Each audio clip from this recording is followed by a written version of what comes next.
The JSU quarterback battle, it is going to be one for the books. We're going to learn a lot after spring and probably see a couple of these guys that transferred in, potentially transferring out, either by spring and definitely by fall camp. Let's talk about it, the good, the bad, and everything in between after the bumper. Stay tuned.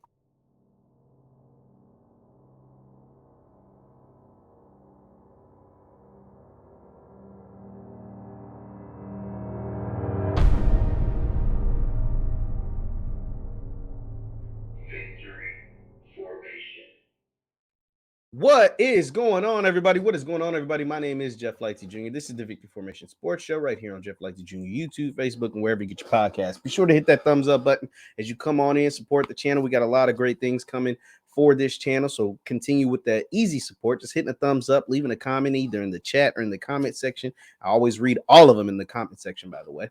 And if you want to support, you can become a member. That is also awesome. But today we're here to talk about the JSU quarterback battle. Jackson State has added about 4 or 5 quarterbacks this offseason. Obviously, with the departure of Shedeur Sanders, SWAC Offensive Player of the Year, former Jerry Rice Award winner, essentially lost. He didn't lose a SWAC game his entire 2-year career at Jackson State. That's impressive. You're losing a lot when you lose him. A 30 touchdown, 3,000-yard guy. So it's a big deal. Less than 10 interceptions. It's a big deal when you lose that type of talent. And so to when you lose that type of talent, you have to replace that type of talent. And it's sometimes it's hard to replace it the first year, but you accumulate as much talent as you can and find out who's the best guy to best replace that guy. And so Coach T.C. Taylor wasted no time in going out and getting quarterbacks because Prime told us one thing before he left. He said, I left y'all with a lot of game. And they was like, oh, what's the game that you left us with? And the game, he said, you got to get a QB that can spin it. You got a lot of recent history of HBCU football. It's been a lot of quarterbacks that will run first quarterbacks. I run first, and then I might be able to throw a pass. Almost like running back quarterbacks. And you ain't gonna win no games with a running back quarterback. You can have a quarterback that can run, but you got to have a quarterback that be able to deliver the ball through the air, win the game through the pocket if necessary. That's not to say running can't be a big part of your game. Because we see running worked a whole lot for North Carolina Central and Davius Richard. Davius Richard was probably the best quarterback in all of SES football, or one of the best, him, Lindsey Scott, Shedeur Sanders. But he showed out in the national championship game using his legs, but he also delivered the ball from the pocket. And so that's why you bring in all these quarterbacks to see who can use them legs. And you got to be able to use them legs. Even modern day NFL, ain't too many statues left. Aaron Rodgers didn't make the playoffs.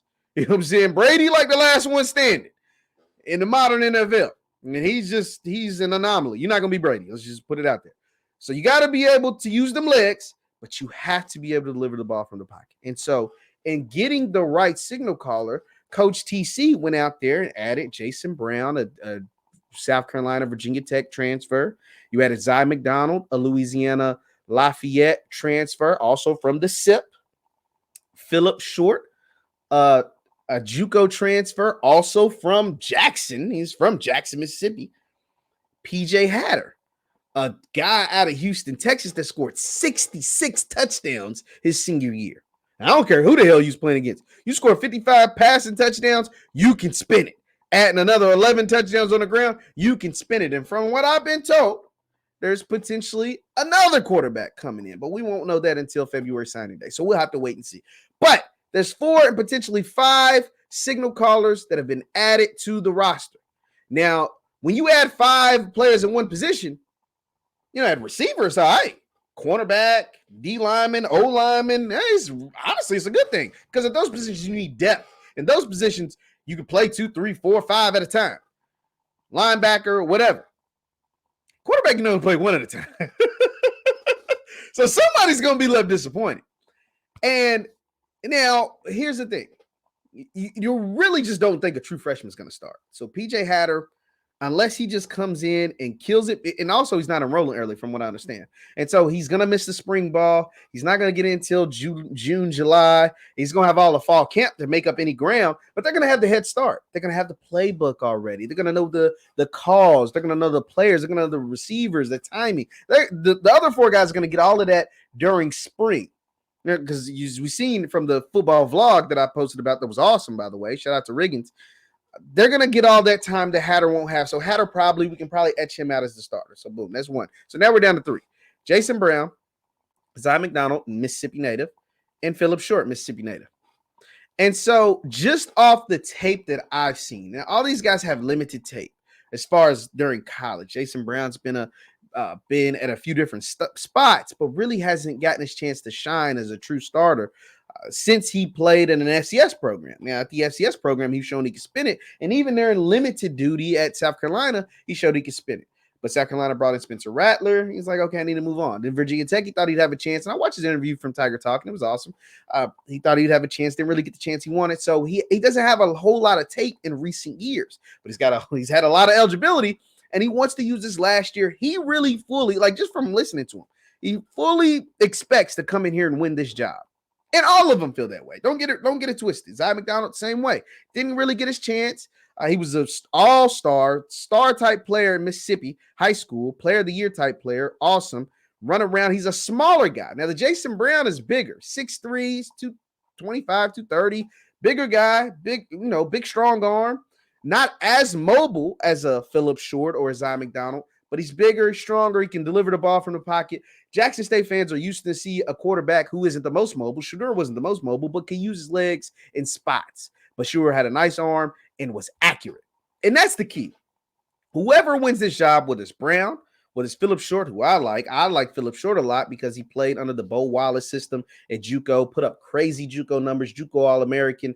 Now, he is smaller than Brown, but he is mobile. He's got a nice arm. And we run a high-tempo offense. And honestly, between all the guys outside of PJ who played in high school, Phillip's got the most college experience. He's played the most in college. Jason didn't really play a whole lot of Virginia Tech. He didn't really play a whole lot of South Carolina. Zy didn't play a whole lot. And it was just one, maybe 2 years at Louisiana Lafayette. But Phillip actually played, now granted, you can say it was the JUCO level, but he played a lot at JUCO. And he played really well at JUCO. Now, the dark horse is Zy. Zy's the dark horse because he's smaller, but he's a Mississippi guy, so you know he's going to have plenty, just like Phillip, plenty of fans in the stands, plenty of family members in the stands every single game, and he is electric with the ball in his hands. He is the dynamic runner of the big four, of the four. Now, PJ, I'm kind of marking him out, and I may be foolishly marking him out because he's a freshman. He won't get there until late, and I think possibly they'll have the starter name by the time PJ gets there, but I could be wrong. We've seen freshmen come in, light it up at fall camp, and end up the starter on day one. It doesn't happen very often in college football. But even if it's not day one, we saw Julian Calvez at Grambling just last year. Starters were struggling. Hawkins was struggling, whatever. And by the fourth, fifth game, Julian Calvez was a true freshman and was the starter the rest of the season. And that's not saying that can't happen for a PJ Hatter, because when you put up those kind of numbers, you got to be some kind of player. 66 touchdowns for a senior year is just freaking insane. In a season, you can only play 15 games. 66 touchdowns is Joe Burrow numbers at LSU. But anyway, I like this battle. I like to see who's going to emerge. I don't have any predictions. I need to see some spring ball. I need to see a spring game. I need to see these guys working with the receivers, and they got plenty of receiver talent. Trevante, Malachi's back. Oh my God, Malachi's back. Seven McGee, the tight ends, and DJ Stevens, Hayden Hagler. Shout out to Hayden, he's back. Hayden Hagler's back. Jensen Riley, their offensive line, and they're rebuilding the offensive line, and that's going to be key too, because if the offensive line isn't any good, it's going to be hard for someone like Jason Brown, just from what I've seen, to have great success, because you got to be mobile. And I don't know how mobile he is compared to Phillip and Zy. Phillip and Zy have shown that they can get out, and if that offensive line is bad, they can get loose. You know what I'm saying? I don't know Jason, 6'3", 230, is going to be able to get loose like I've seen Phillip get loose with the rock in his hand, like I've seen Zy get loose with the rock in his hand, like I've seen PJ get loose with the rock in his hand. And so that's going to be interesting. They have to rebuild that offensive line. Now, good thing is 3/5 of the O-line is back. Debo, Zach Bro, Evan Henry. So you got, Willis Patrick, who left tackle, he's gone. Tyler Brown, starting guard, All-American guard, going to Colorado. So you got an interior piece and a left tackle piece. Those are two pieces that need to be replaced. You have to get that fixed if you want the best case for any of these quarterbacks, Zy, PJ, Phillip, or Jason. But if the offensive line is more like offensive line in Coach Prime year one, fall year one, even though they won a SWAC and won it's not going to be good for any of these guys. Got to get that O-line fixed. They got to get that O-line fixed. And I think one of these dudes are going to be really, really good. I think somebody's going to pop. I don't know who. I think somebody's going to pop, and you're going to have another really good season. You've got a ton of guys returning on the defensive side. You've got a ton of great skill players on that offensive side. You got a couple of holes you need to plug on the O-line, but you're offering offensive linemen like crazy. I see all the offers going out to all these O-linemen, D1 bounce backs, JUCO guys, whoever. Ton of offensive line offers. So you'll see a few more of those guys commit and sign by February. And then you'll see a few more guys commit and sign, before fall camp. And you'll see a few more guys commit and sign one fall camp, right one at the start of fall camp in August. But the QB battle, I think you got your guy somewhere on this roster, potentially. I think you've got, out of the four guys that I mentioned, PJ, Jason, Phillip, and Zai, somebody's going to emerge, and somebody's going to be really, really good for you, JSU. This roster is still stacked. This roster is still one of the best, if not the best, in the entire SWAC. I don't care what anybody says. Even with the departures. Yeah, you lose Travis and Shedeur and Cam and Jeremiah, which I think huge loss. Jeremiah, Shiloh. You lost a lot of pieces. Don't get it twisted. But you got a whole lot of pieces still left on this roster. A whole lot of really good pieces. Just how deep, this is how stacked and how talented this roster was last year. Because some of the guys that didn't play a whole lot, Malachi, Trevante, could have been some of the best players in the entire SWAC. They didn't even play for whatever reason. So I'd like to see what that's going to look like. And the quarterback, whoever that quarterback is of the future, is going to need each and every single person on that roster, both on offense and defense, to be successful. So it's going to be interesting to watch and see how it plays out. You leave your thoughts in the comments down below. Who do you think will be QB1 game one again in the MEAC SWAC Challenge against none other than South Carolina State? My name is Jeff Lightsy Jr. This is the Victory Formation Sports Show right here on Jeff Lightsy Jr. YouTube, Facebook, and wherever you get your podcast. Be sure to hit that thumbs up button. It means a whole lot to me. It means a whole lot for the algorithm. So on count of three, 1, 2, 3, thumbs up, thumbs up, thumbs up. Hit that thumbs up button. Thank you guys for tuning in, and I will see you next time. Peace.